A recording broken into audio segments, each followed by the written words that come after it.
안녕하세요. 거지근성 남자친구 어머님 때문에 파혼한 여성입니다. 가끔 외롭거나 힘이 들 때 사연을 들으러 오는데요. 오늘만큼은 제 사연을 이야기해볼까 싶어요. 처음 남자친구를 알게 된 건 2년 전 가을이었습니다. 당시 저는 대학가에서 포장마차 분위기가 나는 작은 횟집을 운영하고 있었어요. 20대의 아가씨가 웬 횟집이냐 의아하실 수도 있는데 사실 저희 집은 경제적으로 한순간도 넉넉한 적이 없었습니다.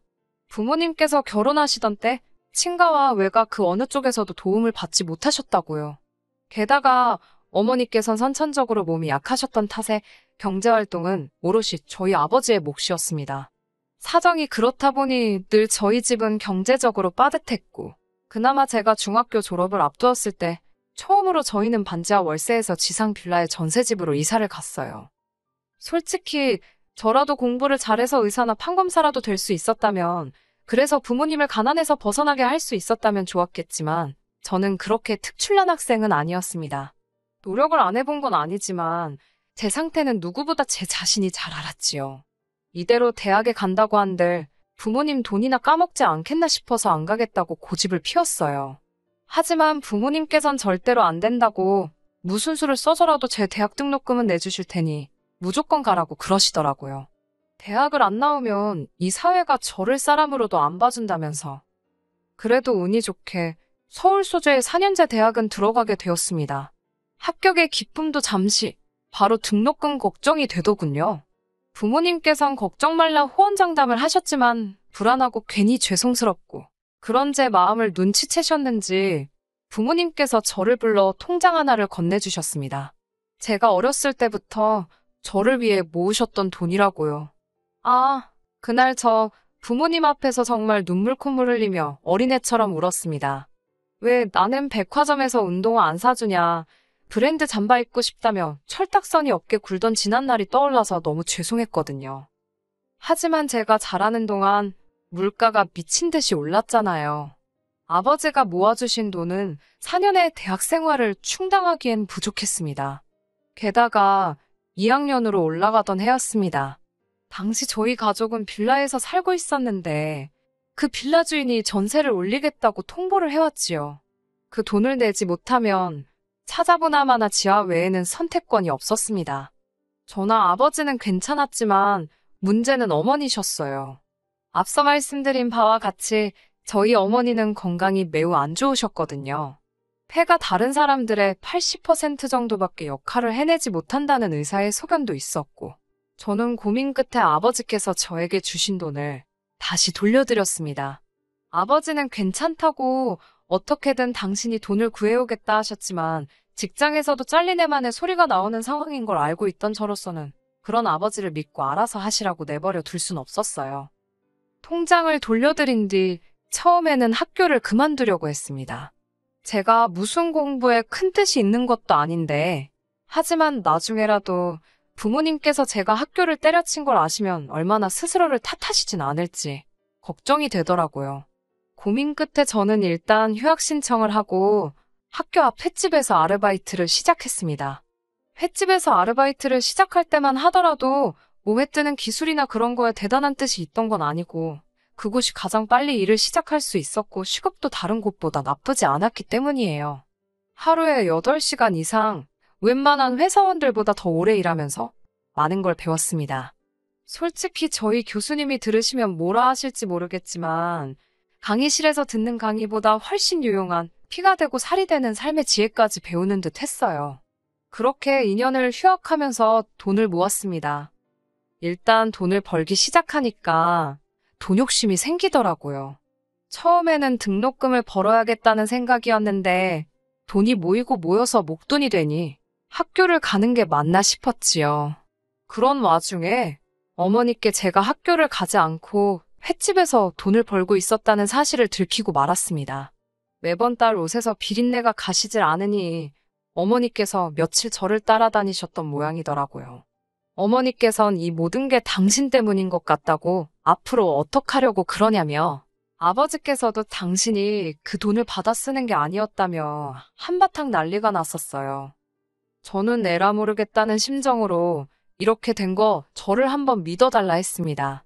반드시 성공해 보이겠다고요. 한바탕 실랑이 끝에 어머니께서 알겠다고 대신 앞으로는 무엇을 하든 꼭 당신들한테 이야기를 하고 하라고 그러셨지요. 그리고 저는 막연히 생각만 했던 계획을 행동으로 옮기게 되었습니다. 그건 바로 제 횟집을 여는 거였어요. 사실 어머니께 들키기 며칠 전 제가 일하던 횟집 사장님으로부터 가족들하고 이민을 가게 되어서 가게를 내놓았다는 소리를 들었거든요. 사장님께선 자리도 어느 정도 잡혔는데 권리금 몇 푼 받고 넘기려니 속이 쓰리시다며 농담 반 진담 반처럼 저한테 가게를 사라고 하셨었지요. 솔직히 그때만 해도 가게를 열게 되면 더 이상은 부모님을 속일 수가 없을 거란 생각과 동시에 그렇다고 부모님을 설득할 자신도 없어서 아예 엄두도 내지 못하고 있었거든요. 하지만 이제 부모님도 다 아시겠다. 그 가게를 사야겠다 싶었지요. 그렇게 저는 제 가게를 갖게 되었고 일은 제가 생각한 것 이상으로 잘 풀리기 시작했어요. 이미 제가 오랫동안 아르바이트를 했던 덕분에 손님도 주인이 아저씨에서 저로 바뀐 거에 대해 크게 거부감이 없는 눈치였습니다. 다만 제가 아무래도 생선을 고르는 눈이라던가 회 뜨는 기술 같은 건 주인 아저씨만 못했으니까 제 스스로 자신이 없었네요. 그래서 더 열심히 일했습니다. 매일매일 새벽같이 직접 수산시장을 다녔고 작은 것 하나도 직접 해결하려고 노력했어요. 쉽지 않았지만 그 덕에 이 자리까지 올 수 있었다고 생각하고 지금도 전혀 후회하지 않아요. 그렇게 횟집을 5년 넘게 운영했습니다. 성실하게 노력한 덕분인지 횟집 자체는 완전히 자리를 잡았어요. 하지만 별의별 일은 계속해서 일어나더군요. 술 먹고 시비가 붙는 사람들도 있고 서비스 달라고 들어눕는 사람도 있었고 심지어 먹고 돈을 안 내고 가는 사람도 있었어요. 남자친구와 처음 알게 되었던 그날도 쉬운 날은 아니었습니다. 서로 다른 테이블에 앉아있던 손님들끼리 싸움이 붙었거든요. 먼저 시비를 걸던 손님이 오히려 상대한테 얻어터졌는데 제가 여자라고 만만해 보였는지 그 화풀이를 저한테 하려 들었습니다. 급기야는 깨진 술병으로 절 위협하면서 말이에요. 모두가 겁을 먹고 주저하던 그때 남자친구가 나서서 그 손님을 맞고 경찰을 부르더군요. 그 일을 계기로 저희는 연락을 주고받게 되었고 얼마 지나지 않아 연인 사이로 발전했네요. 남자친구는 구급 공무원이었는데 직업이 안정적이고 탄탄했던 대신 벌이가 적었습니다. 한 달 기준으로 치면 제가 3배는 넘게 벌더라고요. 하지만 정말이지 전 전혀 신경 쓰지 않았습니다. 데이트 비용의 대부분을 제가 지출하긴 했지만 제가 워낙 바빠서 데이트 자체를 자주 못했기에 크게 부담이 되는 정도는 아니었어요. 그러다 사귄 지 2년이 되어갈 무렵 남자친구가 적극적으로 결혼 이야기를 꺼내기 시작했습니다. 저는 결혼에 대한 확신도 없었지만 그렇다고 결혼을 안 하겠다는 주의도 아니었기에 솔직히 말해서 이만큼 사귀었으면 알 만큼 아는 것 같으니 결혼해도 나쁘지 않겠다 생각했어요. 결혼 이야기가 본격적으로 진행되면서 당연히 남자친구의 가족들도 만나게 되었지요. 물론 인사를 드리러 갈 때만 하더라도 이렇게 남자친구랑 헤어지게 될 줄은 상상도 못했지만요. 도착한 남자친구의 집에는 남자친구의 부모님뿐만 아니라 남자친구의 누나들까지 있었습니다. 저는 선물로 과일 바구니에 꽃을 사갔는데 누나 중 한 사람이 돈 많이 번다더니 손이 작다고 그러대요. 남자친구가 저희 집에 인사 올 때 가져온 것과 똑같이 들고 온 건데 알고나 하는 소린가 싶었지만 그냥 그러냐고 웃어 넘겼습니다. 말이 나와서 말인데 어머님이 3시까지 오라고 하셨거든요. 속으로 애매한 시간대다 싶었지요. 보통 주변 친구들 말이 예비 시댁에 도착하면 식사하고 후식 먹고 그러면서 이야기가 오간다 했는데 3시에 점심을 먹기는 늦잖아요. 아니나 다를까 점심은 안 주시더라고요. 그런 건 별로 신경 쓰지 않았습니다. 제가 사간 과일을 같이 먹으며 이런저런 이야기가 오가기 시작했어요. 어머님께서는 기다렸다는 듯이 제가 어느 학교를 나왔는지 부모님은 무슨 일을 하시는지와 같은 것들을 물어보셨습니다. 남자친구 말로는 대략적인 건 이미 다 어머님께 자기가 말씀드렸다고 크게 신경 쓸 건 없을 거라고 했는데 사실 대학을 마치지 못한 게 자랑거리는 아니잖아요. 하지만 저에겐 딱히 컴플렉스도 아니었으니 솔직하게 말씀드렸습니다. 그러자 어머님께선 고졸인데 대학까지 나와서 공무원을 하고 있는 당신 아들하고 수준이 맞냐는 식으로 저를 무시하시더라고요. 게다가 옆에 있던 남자친구의 누나들까지 나서서는 사람이 돈이 전부가 아니라는 둥, 머리에 든 게 있어야 된다는 둥, 말 같지도 않은 소리를 해대기 시작했어요. 이때 남자친구가 나서서 그러지 말라고 한마디만 했어도 저는 가만히 있었을 겁니다. 하지만 남자친구는 실실적이며 웃기만 할 뿐 저를 위해서 한마디도 하지 않더라고요. 내가 뭐 때문에 여기서 이런 대접을 받고 있나 싶어서 맞다고 남자친구랑 말이 잘 안 통한다고 받아쳤습니다. 남자친구가 책상 앞에만 있어서 그런지 꽉 막힌 구석이 있다고 어쩔 때는 저 돈 받고 일하면서 안 답답한가 싶고 그렇다고 받아쳤지요. 그러자 어머님께선 저더러 돈 좀 번다고 벌써부터 당신 아들 무시하냐고 발끈하시더라고요. 저는 남자친구처럼 실실 웃으며 그럴 리가 있냐고 대꾸했고요. 솔직히 처음 인사드리러 간 자리였으니 제가 제 자신을 낮추고 어머님 비위에 맞춰드릴 수도 있었을 겁니다. 하지만 뭐가 그렇게 재밌고 즐거운지 남자친구는 어머님이나 언니들의 의도도 눈치채지 못한 채 제 편을 들기는커녕 멍청이 마냥 자리를 지키며 실실 웃고만 있더라고요. 게다가 집 이야기가 나오자 가관이었습니다. 저는 당시 시세 7억짜리 집을 가지고 있었어요. 당시 주변보다 저평가되어 있던 작은 평수의 아파트를 대출 없이 3억이 안 되는 돈으로 구입했는데 갑자기 집값이 미친 듯이 오른 덕분이었어요. 운이 좋았지요. 남자친구도 물론 이런 속사정을 알고 있었고요. 하지만 어머님께선 이 사실은 모르고 계셨는지 저에게 집은 어떻게 할 거냐고 물으셨습니다. 저는 남자친구와 얘기가 되어 있던 대로 제 아파트에서 시작하려고 한다고 말씀드렸어요. 대신 신혼집으로 들어가는 만큼 인테리어와 가전가구는 남자친구가 하기로 했다고요. 이를 듣곤 언니 중 한 명이 그럼 한 3, 4천이면 되겠다고 그러는데 어이가 없었습니다. 모르면 가만히나 있지 아무렇게나 떠들어대네 싶어서 아니라고 1억 정도 예상하고 있다고 했어요. 그러자 두 언니는 물론이고 어머님까지 눈을 동그랗게 뜨고는 저더러 제정신이냐입니다. 아무리 대학을 안 나왔어도 그렇지 세상 물정을 너무 모른다나요.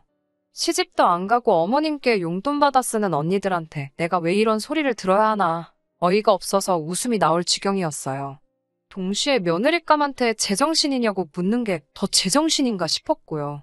하지만 제가 따지고 든들 자기들이 실수했다는 걸 인정할 것 같지도 않아서 그건 제껴두고 일단 왜 1억이나 드는지부터 조목조목 설명해드렸네요. 솔직히 말하자면 오래된 아파트라서 일단 안을 싹 뜯어 고쳐야겠다는 생각을 했었습니다. 그리고 가전가구도 오래오래 쓸 거니까 좋은 브랜드 제품으로 하고 싶었어요. 사람마다 생각하는 기준이야 다르겠지만 저는 대부분의 시간을 횟집에서 보내다 보니 집에서 머물 때만큼은 정말 편안하게 있고 싶었거든요. 남자친구도 자기가 모아둔 돈도 꽤 있고 어머님이 보태주실 거라서 1억은 거뜬하다 했기 때문에 어머님이 그렇게 놀라실 줄은 몰랐다고 말씀드렸지요. 어머님께서는 저와 남자친구를 번갈아가며 몇 초 동안 바라보시더니 알겠다고 하셨습니다. 대신 아파트 명의를 제 명의에서 공동 명의로 바꾸라고 하시더군요. 황당한 어머님의 말씀에 그건 곤란하다고 했습니다. 1억이 작은 돈은 아니지만 아파트 값에 비하면 반의 반도 안 되지 않냐고 계산이 안 맞는다고 했지요. 그러자 어머님께선 그럼 당신이 미쳤다고 제 집에 1억을 처바르냐입니다. 또다시 이어진 어머님의 수준 낮은 언행의 진저리가 나더군요. 저는 어머님께 그 집에 저 혼자 살 게 아니고 어머님 아들도 같이 살 거라고 그리고 그 집에서 저보다 어머님 아드님이 더 많은 시간을 보내게 생겼다는 사실을 다시 한번 상기시켜드렸네요. 그제서야 언니들도 뭐라 반박을 못하겠는지 입은 뻥끗하지도 않고 그저 사나운 눈초리로 절 째려보고만 있더라고요. 확신컨대 남자친구도 그런 언니들의 반응을 봤고요. 하지만 이번에도 남자친구는 사람들 눈치만 이리저리 살펴올 뿐 똑바로 말 한마디도 하지를 못하더군요. 어머님과 언니들 그리고 제 사이에서 신경전이 이어지는 동안 남자친구가 하는 일이라곤 고작 실실 웃거나 눈치를 살피는 게 전부였습니다. 그러다 기껏 생각해낸 소리가 제가 효녀라는 이야기였어요. 다짜고짜 어머님께 그래도 제가 참 효녀랍니다. 매달 돈 벌면 제일 먼저 부모님한테 용돈으로 200만 원씩 보내드린다고요. 뭐 한다고 쓸데없이 그런 소리를 하나 싶어서 저도 모르게 한숨이 나오더군요. 남자친구의 이야기를 가만히 듣고 계시던 어머님께선 그러면 결혼해서도 계속 그렇게 친정에 돈을 가져다 줄 생각이냐고 저에게 물으셨습니다. 저는 조금도 주저하지 않고 그럴 거라고 했어요. 어머님이 제 대답을 마음에 들어하지 않으실 거란 건 예상했지만 그렇다고 거짓말을 하고 싶지는 않았지요. 그러자 어머님께선 이것 보라며 결혼하면 남편이 버는 돈이건 제가 버는 돈이건 부부 공동재산이랍니다. 그러니 남편과 상의를 하고 어른들 의견도 물어야 하는 거라대요. 100번 양보해 남편이랑 상의를 하는 건 그렇다 쳐도 왜 어른들하고 상의를 해야 하는 건지는 이해가 도통되지 않아서 왜 상의를 해야 하냐고 여쭈었어요. 그러자 어머님께선 당연한 거 아니냐며 당신은 친정에 재산 빼돌리는 며느리는 볼 생각이 없으시답니다. 그러자 한 언니가 아니면 양가에 똑같이 잘하면 되겠네 그러는 거예요. 다른 언니도 그 말이 정답이라면서 양가에 똑같이 하면 아무런 문제될 게 없답니다. 다들 미쳤다 제정신이 아니다 싶었지요. 솔직히 이때는 이미 결혼하겠다는 생각은커녕 갈 때 가더라도 할 말은 하고 나가야겠다 싶어 어머님을 똑바로 쳐다보고 말씀드렸습니다. 어머님, 저희 부모님은 당신들 드실 거 못 드시고 입을 거 못 사 입으시며 저를 키우셨지만 어머님은 뭐 절 위해 하신 일이 있으신가요? 악말로 저 자라는 동안 1,000원 한 장 보태신 게 없지 않냐고. 효도를 받고 싶으시면 어머님이 공들여 키운 자식들한테 받으시면 될 것 같다고 했습니다. 어머님의 얼굴은 점점 울그락불그락 변해갔고 이번만큼은 남자친구도 상황이 잘못되어간다는 걸 눈치챘는지 절 잡아 끌어서 집 밖으로 나가더군요. 제가 왜 이러냐고 이 손 놓으라고 남자친구 손을 뿌리치니 남자친구가 저더러 너야말로 왜 그러냐입니다. 결혼 안 할 거냐고 적당히 대충 맞춰드리면 되지. 왜 그렇게 다 따박따박 말대꾸를 하냐고요. 어이가 없어서 뭘 대충 맞춰드리냐고 그러다가 내가 지키지도 못할 말에 대답해서 콧게일 일 있냐고 보아하니 당신 어머님 내 약벌이랑 그런 걸로 후려치기 하실 심산이신가 본데 어림없다 했습니다. 그러자 남자친구도 무슨 말을 그렇게 하냐면서 저더러 돈 좀 잘 번다고 유세 부리지 말라대요. 어이가 없어서 저는 남자친구더러 가서 당신 식구들한테 없는 티 좀 내지 말라고 그러라고 거지도 아니고 왜 남의 재산에 맘대로 숟가락을 얹으려 하는지 이해가 안 된다 했습니다. 그러자 이제 남자친구도 제가 자기 식구들더러 거지라 했다고 저한테 고래고래 소리를 지르고 저도 좀 전까지 어머님과 두 언니들한테 당한 수모가 생각나서 같이 악을 쓰고 저는 이러고 있는 거 자체가 스트레스고 짜증이라고 결혼이고 뭐고 없던 일로 하자고 했습니다. 막말로 너랑 결혼 안 해도 나는 손해볼 거 하나 없다고요. 그렇게 파혼을 하고 3주쯤 지났을 무렵 남자친구가 이야기를 한 건지 횟집으로 남자친구 어머님과 두 언니가 찾아왔더라고요. 다행히 손님이 없었기에 가게에서 잠깐 이야기를 나누게 되었습니다. 무슨 일로 여기까지 오셨냐 하니 당신이 그날은 너무 감정적이었던 것 같다며 결혼을 허락해주러 왔답니다. 황당해서 허락 같은 거 필요 없다 헤어졌다고 말했지만 자기들 듣고 싶은 것만 듣기로 작정이라도 했는지 자존심 세우지 말고 이쯤 했으면 죄송하다 숙이고 들어오랍니다. 그러면서 당신이 알아봤는데 공동명의로 바꿔야 세금 혜택도 있고 어쩌고 저는 됐다고 그렇게 아드님 저한테 장가 보내고 싶으시면 집값이 7억이니 7억 들려서 보내시라 했습니다. 그러면 한번 생각이나 해보겠다고요. 어머님은 저더러 도둑놈 신보라며 소리를 지르셨고 저는 세상 천지에 물어보라고 우리 둘 중 누가 도둑놈 신분가라며 따지고 들었네요. 결국 제가 남자친구에게 전화를 걸어 네 가족들 좀 데려가라고 안 그러면 경찰에 영업방해로 신고하겠다고 악을 썼습니다. 그리고 얼마 지나지 않아 세 사람 모두 시근덕거리며 가게를 나가더라고요. 그냥 내보내자니 억울하고 그렇다고 머리채를 잡을 수도 없어서 나가는 뒤통수에 소금 한 바가지 퍼부어버렸습니다. 그리고 지금 그러니까 요즘에 들어서야 남자친구도 이별을 확실히 받아들였는지 더는 연락이 없네요. 잘된 일이지요. 요새는 내년에 여는 이웃점 준비로 정신이 하나도 없어요. 마음 같아선 여기다 제 횟집 주소 딱 알려드리고 싶네요. 앞으로는 더 좋은 일만 있었으면 좋겠습니다. 끝까지 들어주셔서 감사합니다. 오늘의 사연은 여기까지입니다. 구독과 좋아요, 알람 설정 부탁드리고 더 좋은 사연으로 다시 찾아뵙겠습니다. 감사합니다.